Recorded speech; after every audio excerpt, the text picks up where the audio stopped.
Thank you so much for joining us, Danielle. It's really great to have you here. I'm sure you have seen that the past couple of weeks, we've seen Zelensky going around Europe trying to whip up more support and calling for more and more arms, now including fighter jets to be sent from Europe. I was just wondering, how dangerous do you think that these current escalations really are? I think we are leading to a very dangerous path indeed. Mr. Zelensky is doing what is his duty, actually. He's the president of a country who's been attacked by a superpower, Russia, and is trying to defend his country. But on the other hand, we're facing a superpower, as I said, a nuclear superpower. And I think we should, as countries who are not directly involved and who shouldn't be directly involved in this war, we should try to de-escalate the situation rather than feed the war path and feed the war with more weapon and more big weapons. So yeah, I think the entire world may be facing a very risky situation if there's no active de-escalation policies that Europe, especially, but also mostly the US, should be trying to implement. Yeah, completely agree. I know that at the moment there are massive protests and huge strikes happening in France about pensions. I was just wondering if you could tell us a bit more about this and how it correlates to how people feel about the war, if at all. Well, we are in the middle of a huge movement against the Macron's reform. It's his second time trying to reform our pension system and mostly to change it from a solidarity pension system when you pay for elder people's pension and there's this, social security history and legacy that we got from previous working class struggles, and they want to change it and make it into a more financial friendly and hedge fund type of social security and pension system, but just like the previous time he tried to do this, it was back in 2019. People have been opposing, and what is unprecedented is the level of rejection of this reform, which is like over 90% of working class people are opposed to that. You got all the trade unions, even the one who usually are more ready to compromise with the government, they oppose it. We had demonstration with the up to 3 million people all around France, and we are heading to a big mass strike next March of the 7th,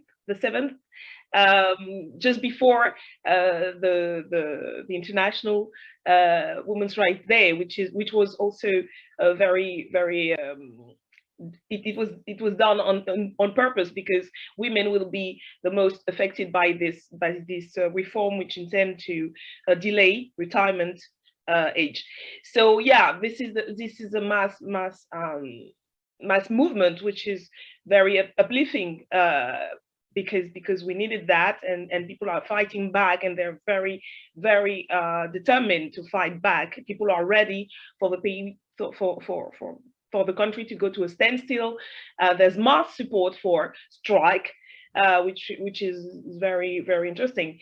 But I think the mood around international politics is more about people resenting the fact that the government tried to explain inflation and the the price hikes due to the war in Ukraine. You know, they've been telling us that whatever happened over the past year was due to the war in Ukraine, and I think people don't really believe that.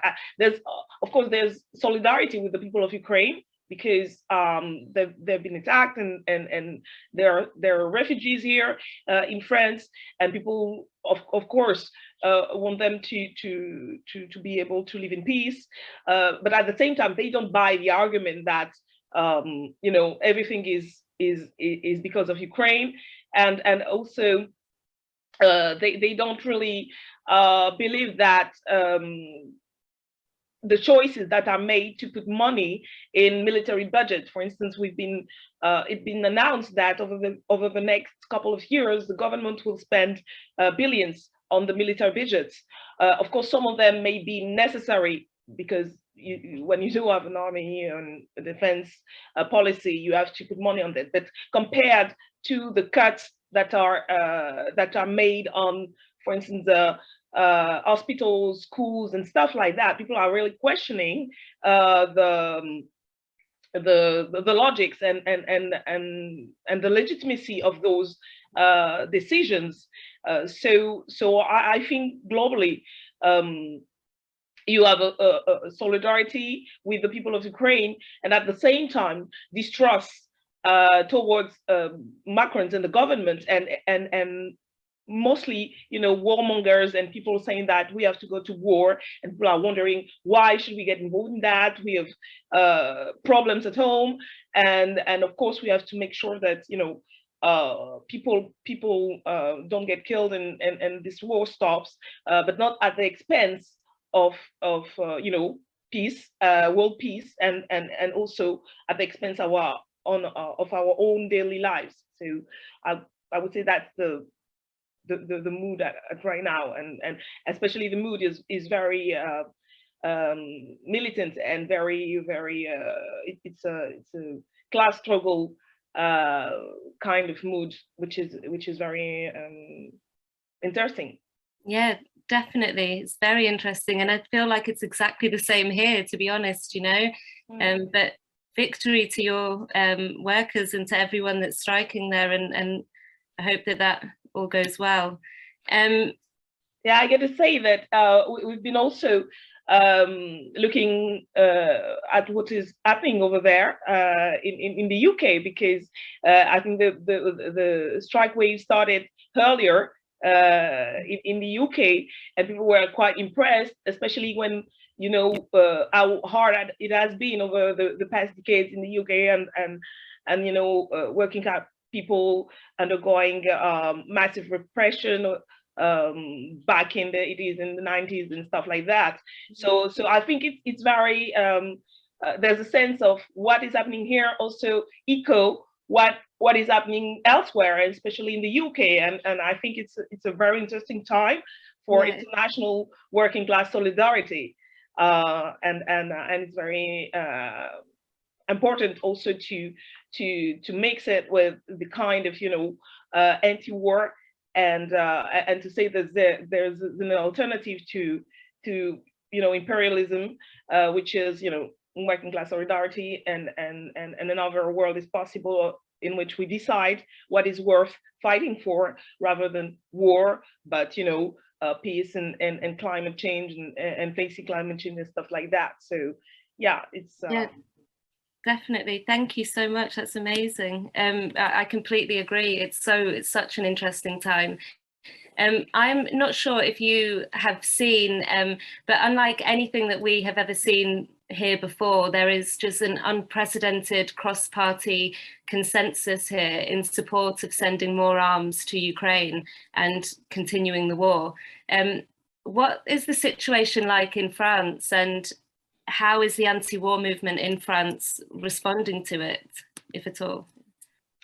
Well, it's not quite the same. Of course, there are a lot of people, especially in the media, who are really, you know, warmongers, and pretty sensibly, you know, talking about how we should send war weapons and stuff like that, without really thinking of the consequences or enlightening the public about what it means, especially because it appears that we actually are unable to send, some type of machinery, because if we don't have enough of them, so it really questions now, the media are playing a role, a very problematic role. They don't enlighten people to understand the stakes and what it means. They more propaganda kind of media talks. So there's big pressure from the media.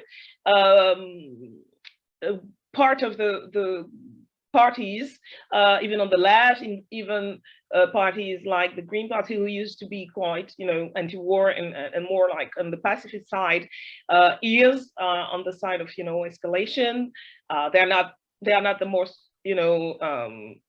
virulent and strident, but they do have a position very aligned to NATO, which they didn't used to have. But at the same time, I think what happened on this specific issue is that Macron has been more cautious than we expected, which is kind of good, because he's been trying to balance support to Ukraine. Of course, a couple of weeks ago, he actually welcomed Zelensky in France, but I think it was more of a of a media kind of stuff, in order to show himself and to show like he's got this international leader status, and more about him than about actually the situation in Ukraine, because especially in the military, people are not are more cautious.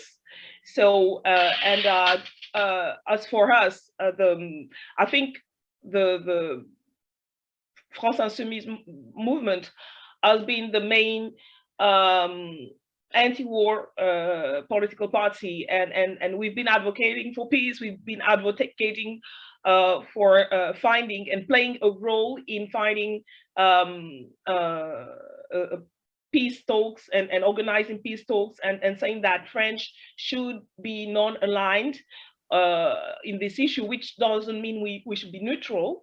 It just means that we have to play a role in talking peace rather than talking war, and especially using diplomacy, because we have one of the largest, the widest diplomatic network in the world, and we should think about not just focus on Europe, but looking around all around the world, and trying to understand why there's not such of a worldwide coalition. A lot of people in the third world, in the big global south, are more cautious to get involved in that. So this is like we've been advocating more on those lines, solidarity to the people of Ukraine, demanding that Russia get out of Ukraine, and then the peace talks should start, and there needs to be peace talks. I say we are the main one actually on that side, but it's not, because the Macron's actually, besides his showy manners and some declaration here and there, it was more cautious. It helps that the mood is not completely war crazy or stuff like that. I would say a majority of the political party, most of the media are on this side, but because also the people on the street and globally don't really feel that way, and it doesn't really it doesn't really the pro-war mood is not majority feeling. It doesn't really impact much on politics, and so it's not really effective as a political position. And it's also interesting because the war in Ukraine started during the presidential election, last presidential election, which is, I mean, the biggest movement of politicization in our country, and among the three main candidates, actually, who reached the three, first place during the first round, meaning Macron, Le Pen, and Jean-Luc Mélenchon. The three of them, for very different reasons and opposite reasons, were the most cautious on the war, actually. And it shows that it didn't really impact, despite, for instance, Jean-Luc Mélenchon being designated as the villain in the story. We had massive media backlash about us being aligned with Putin and stuff like that. And on the contrary, Marine Le Pen, who is who has close links with Putin's and the far right in Russia and stuff like that, she was, very protected for that. But anyway, but you see that it was interesting to see that it didn't really add a massive, negative impact or positive impact actually on either of those three candidates, and those are the three who got most votes on the first round. So I think it was an interesting thing to witness during the presidential campaign, and it's basically what is happening right now. Wow, that's very interesting. Sorry, I won't keep you for much longer, but I just wanted to ask you, last week it was 20 years since the February 15th, 2003 global demonstrations against the war in Iraq, which obviously saw millions of people across the world come together to say no to war, absolutely not in my name, and everybody wanted to stand up and be counted together.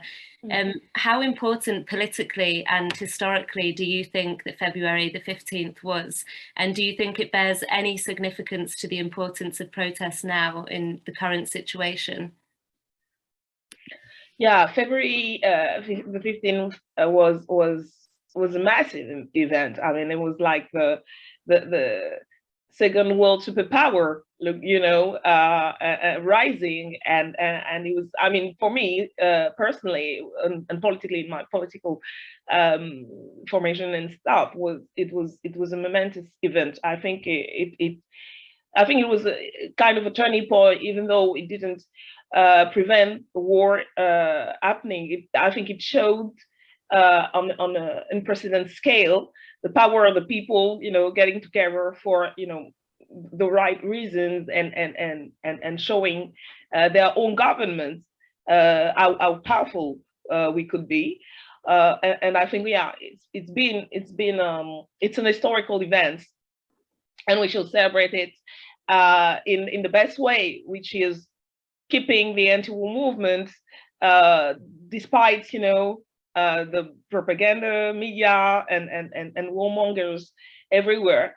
And it's all the more important what the Stop the War movement in the UK and elsewhere are doing that in France.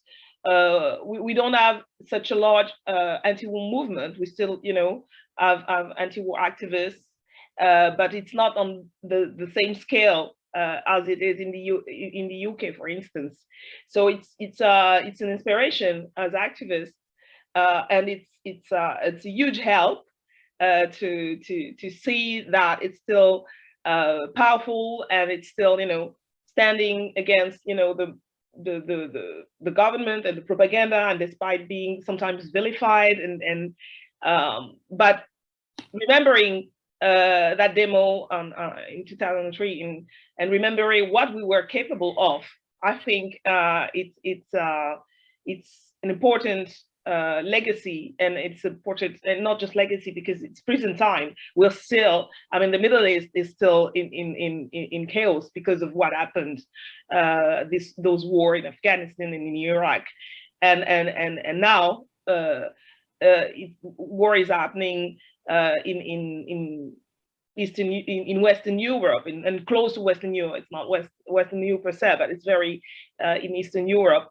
And I think the anti-war movement may be the only thing that can prevent us from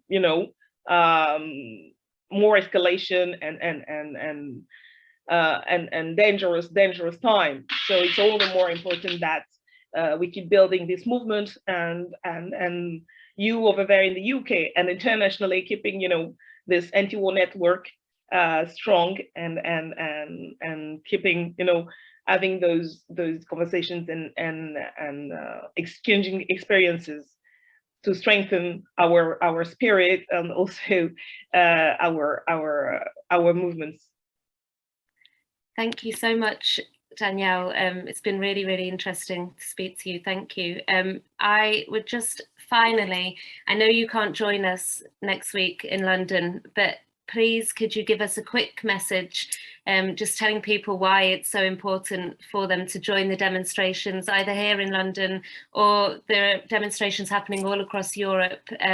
So wherever they are on February the 25th and that weekend against continuing the war in Ukraine.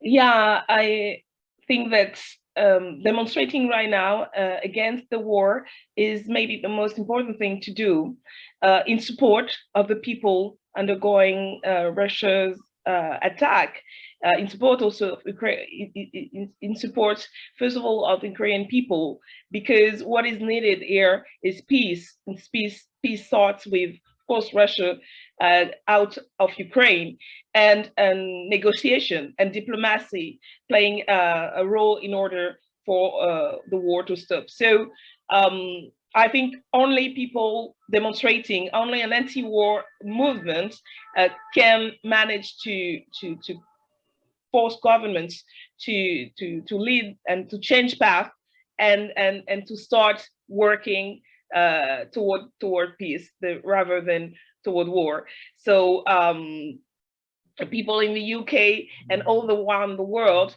have the power to make this happen. It needs to happen sooner than later. So yeah, it's very important, and thank you to the people of the UK for building the anti-war movement and stop the war, and organizing this demonstration. Thank you so much. Thank you.